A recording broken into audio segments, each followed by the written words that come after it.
Hi friends, welcome back to our channel Padma smart creations. ఈరోజు నేను మీకు బొబ్బర్ల నుండి పప్పుని ఎలా చేస్తున్నానో నేను చూపిస్తున్నాను. చూడండి, ఇక్కడ తిరగల్లోని విసురుకుంటున్నాం మేము బొబ్బర్లని. యాక్చువల్గా దీన్ని మనం మిల్లుకి ఇచ్చుకోవచ్చు, కానీ ఇంట్లో తిరగలు ఉంది కదా, తిరగల్లోని విసురుతున్నాం అన్నమాట. పూర్వం అయితే ఇలాగే అన్ని పనులు చేసుకునేవారండి. చూస్తున్నారు కదా, ఇలా మనకి ఏమీ లేదండి. బొబ్బర్లని శుభ్రం చేసిన తర్వాత, అంటే అందులో రాళ్ళు గుడ్డలు అలాంటివన్నీ తీసేసిన తర్వాత ఈ రకంగా మనం తిరగల్లో వేసి ఇలా విసురుకోవాలి. అప్పుడు మనకి పప్పు అనేది అంటే బొబ్బర్లు గింజ అనేది 2 బద్దల కింద తయారవుతుందన్నమాట.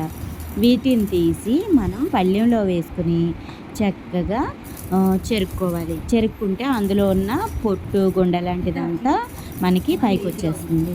అప్పుడు ఆ పప్పుని మనం నిల్వ చేసుకొని బొబ్బరపప్పు గారెలకని అట్లకని నానబెట్టుకుంటాం కదా, అలా నానబెట్టి వాడుకోవచ్చు అనమాట. ఆ నానబెట్టినప్పుడు ఆ పొట్టు అంతా కూడా మనకి వచ్చేస్తుంది కడిగేటప్పుడు. అలాగే పెసలను కూడా మనం చేసుకోవచ్చండి. చూడండి ఎంత చక్కగా 2 బద్దలు అయిపోయాయో బొబ్బర్లు మొత్తం. ఈ రకంగా నేను బొబ్బరపప్పుని అయితే రెడీ చేసేసుకున్నానండి. చూడండి, తర్వాత ఇదే రకంగా మనం పెసలను కూడా పెసరపప్పు తయారు చేసుకోవచ్చండి. పెసరపప్పుకి పొట్టు ఊడిపోవడం కోసం ఏం చేయాలంటే, పెసల్ని ముందుగా నూనె రాసి ఒక 2 రోజుల పాటు అలా వదిలేయాలండి పెసలకి. ఆ తర్వాత పెసల్ని 2 రోజులు పోయిన తర్వాత ఇదే రకంగా మనం తిరగల్లో వేసి విసురుకోవాలి. విసిరిన తర్వాత ఆ పెసల్ని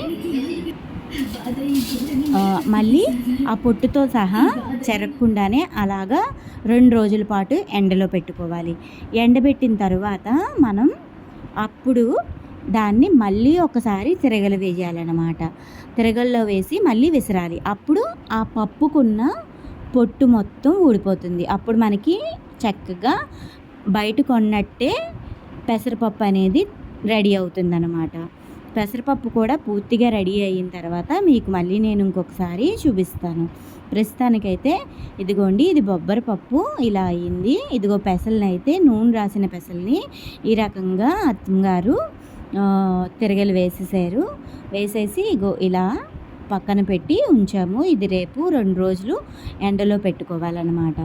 ఎండలో పెట్టిన తర్వాత దీన్ని చెప్పాను కదా, ఆ రకంగా చేసుకొని అప్పుడు మనం పొట్టంతా చెరిగేసుకొని ఒక సీసాలోనో డబ్బాలోనో పోసి నిల్వ చేసుకోవచ్చు అన్నమాట. ఈ రకంగా అయితే బొబ్బరపప్పు పెసరపప్పుని తయారు చేసుకోవచ్చు.